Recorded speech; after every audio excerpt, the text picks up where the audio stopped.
Hey les fans d'Identity 5, aujourd'hui on va parler de magie. On va parler d'un magicien qui a du talent mais qui n'a pas vraiment eu l'attention du public. Aujourd'hui on va parler du magicien d'Identity 5, ou de son vrai nom, Servais Leroy. Je sais pas comment ça se prononce. Mais bon, on va demander à un ami très fidèle comment se prononce son nom. Servais Leroy. Ok, maintenant on le sait tous. Et je sais pas vous, mais je trouve que le magicien d'Identity 5 a un style incroyable. Donc comme d'habitude, je vous raconterai la création du personnage, je vous raconterai son histoire, je vous présenterai son gameplay, et ensuite on conclura à la fin. Donc si vous êtes prêts, c'est parti. Ah oui, et petite précision, je connais pas tout sur l'univers d'Identity. Donc il se peut que je fasse des erreurs dans quelques points ou que même j'oublie quelque chose. Vous voyez, vous pouvez faire comme cette personne qui m'a gentiment écrit en commentaire une petite précision sur les origines de Elember. Bon allez, c'est parti, on attaque. Le magicien est apparu le 5 juillet 2018 et il a été bêta-testé le 15 novembre 2017. Il coûtera 1988 clues, donc c'est l'argent du jeu qu'on gagne quoi, ou alors 488 echoes, donc là c'est l'argent que t'achètes avec de vrai argent quoi. A la base, le magicien devait avoir un look plus fantaisiste.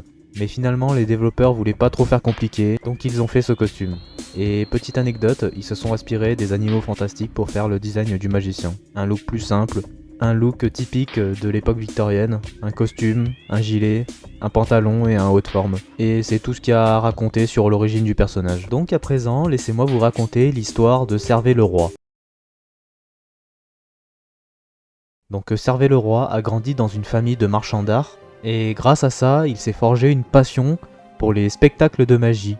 Il était tellement passionné que quand il était petit, il se faufilait en douce dans les coulisses des spectacles de magie pour apprendre les tours. Et bien sûr, comme vous vous doutez, il se faisait cramer et il se faisait jarter des coulisses par les magiciens. Un jour, John a fait la rencontre d'un grand magicien très célèbre à son époque, et il s'appelait John. Et petite anecdote, les développeurs se sont inspirés d'un vrai magicien qui a vraiment existé, qui s'appelait John Henry Anderson. Et ils se sont inspirés de lui pour faire le magicien que Servais a rencontré quand il était petit. Après plusieurs minutes de discussion, John a accepté de coacher Servais et il lui a montré même plusieurs tours de magie, comme par exemple sortir un lapin de son haute forme, le classique du magicien. Bien plus tard, quand Servais a eu beaucoup plus d'expérience dans la magie, il créa son propre tour de magie, nommé Azra Lévitation, qui lui permet de faire une illusion de la disparition d'un humain. Donc ça sera la capacité qu'on va voir plus tard dans la partie gameplay. Grâce à ça, il gagnera l'attention et aussi les compliments des spectateurs. Un jour, avant un spectacle de John, Servais était chargé de vérifier le matériel pour l'utilisation des tours de magie. Mais le souci, c'est que à ce moment-là, un enfant s'est introduit dans les coulisses. Cet enfant a interrompu la vérification du matos, et Servais a donc voulu le faire fuir. Mais ça lui a aussi fait oublier le fait de vérifier le matériel ensuite. Je pense que vous voyez le truc venir.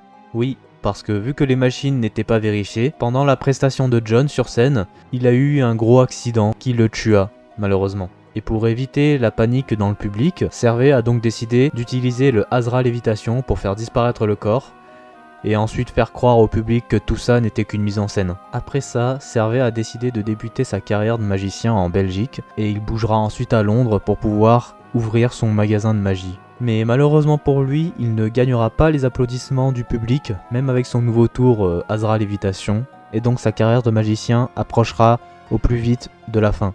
Donc bien sûr, après ça, Servais était déçu de la tournure que prend ses spectacles, et un jour il recevra une invitation qui provient du Holetus Manor, qui aurait apparemment formé des artistes célèbres. Le Holetus Manor, en gros, c'est l'endroit où les survivants se rendent pour participer au jeu avec le chasseur. Donc à ce moment-là, Servais, il voit ça comme une chance. Il se dit « Waouh, trop bien, je vais y aller, je réfléchis pas, j'y vais. » Ah, s'il savait ce qui allait arriver. Le magicien a la capacité d'utiliser une baguette magique qu'il pourra utiliser seulement 3 fois par partie. Cette baguette a la capacité de créer un clone de nous-mêmes et nous rend même invisible pendant quelques secondes, et pendant ces quelques secondes où l'on active le mode invisible, un boost de vitesse de 40% s'activera. Si le chasseur frappe le clone de nous-mêmes, sa position sera révélée pour tous les survivants pendant 15 secondes. Le magicien a des mains très agiles. Ouais, je savais pas comment dire ça autrement.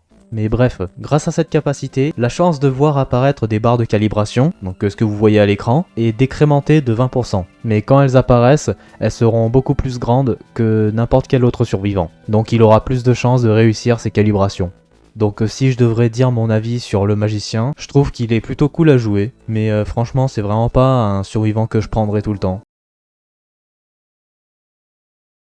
Alors pour conclure sur le personnage, je dirais que j'ai pas trop d'avis sur lui. Son histoire, je la trouve pas très intéressante, mais pas non plus ennuyante. Voilà, je suis plutôt ok sur ce personnage. Après, je trouve quand même son design très cool, mais sinon, ouais, j'ai vraiment rien d'autre à dire sur lui. Dites-moi en commentaire si vous l'aimez, si vous l'aimez pas, et est-ce que vous le trouvez cool à jouer. En tout cas, cette vidéo touche à sa fin.